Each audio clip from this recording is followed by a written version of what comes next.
Upaya hilirisasi industri perlu terus didorong. Melalui hilirisasi, geliat ekonomi dan nilai tambah di dalam negeri semakin terasa. Salah satu yang perlu didorong adalah hilirisasi industri mineral dan batu bara. Hal ini sejalan dengan visi Presiden Republik Indonesia Prabowo Subianto dan Wakil Presiden Gibran Rakabuming Raka. Kita juga punya energi bawah tanah, geotermal yang cukup. Kita punya batu bara yang sangat banyak. Kita punya energi dari air yang sangat besar. Saudara-saudara sekalian, pemerintah yang saya pimpin nanti akan fokus untuk mencapai swasembada energi. Kita juga harus mengelola air kita dengan baik. Salah satu yang mendapatkan mandat sebagai penggerak hilirisasi dan industrialisasi adalah BUMN.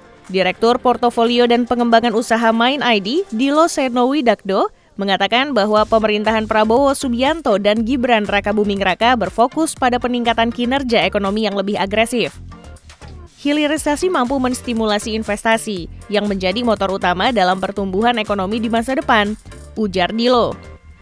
Mind ID sejauh ini punya sejumlah strategi dalam melanjutkan upaya peningkatan nilai tambah komoditas mineral dan batu bara melalui hilirisasi dan industrialisasi. Misalnya saja mendorong beroperasinya sejumlah fasilitas smelter baik untuk tembaga maupun bauksit, serta pengembangan proyek hilirisasi komoditas lainnya.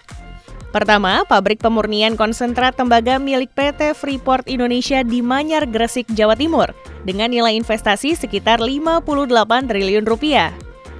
Smelter tembaga dengan desain jalur tunggal terbesar di dunia ini mampu memurnikan konsentrat tembaga dengan kapasitas input 1,7 juta ton konsentrat dan menghasilkan katoda tembaga sekitar 650 ribu ton per tahun, memproduksi 50 ton emas dan 210 ton perak. Pertama, tentu saja kami mengharapkan bahwa kami bisa kemudian memproduksi katoda tembaga, emas batangan, perak batangan secara aman dan berkelanjutan, untuk dapat memenuhi atau menjadi bagian dari proses ekosistem electric vehicle di Indonesia, dan juga untuk menyediakan bahan baku bagi industri lanjutannya yang membutuhkan metal-metal tersebut. Nah, harapan utamanya adalah tentu saja agar industri lanjutannya itu atau yang lebih hilir lagi juga bisa segera muncul di Indonesia. Kedua, smelter Grade Alumina Refinery fase 1 di Mempawah, Kalimantan Barat. Smelter dengan investasi sekitar 16 triliun rupiah akan menyerap sekitar 3,3 juta biji bauksit per tahun dengan menghasilkan 1 juta ton alumina sebagai bahan baku aluminium. Kita di Mind ID Group sudah dengan peresmian hari ini bisa melakukan integrasi hulu ke hilir, Pak. Lengkap. Dari boksit menjadi alumina dan menjadi aluminium. Sehingga kita siap menyumbangkan produk ini bagi sumbangsi untuk pengembangan ekonomi nasional.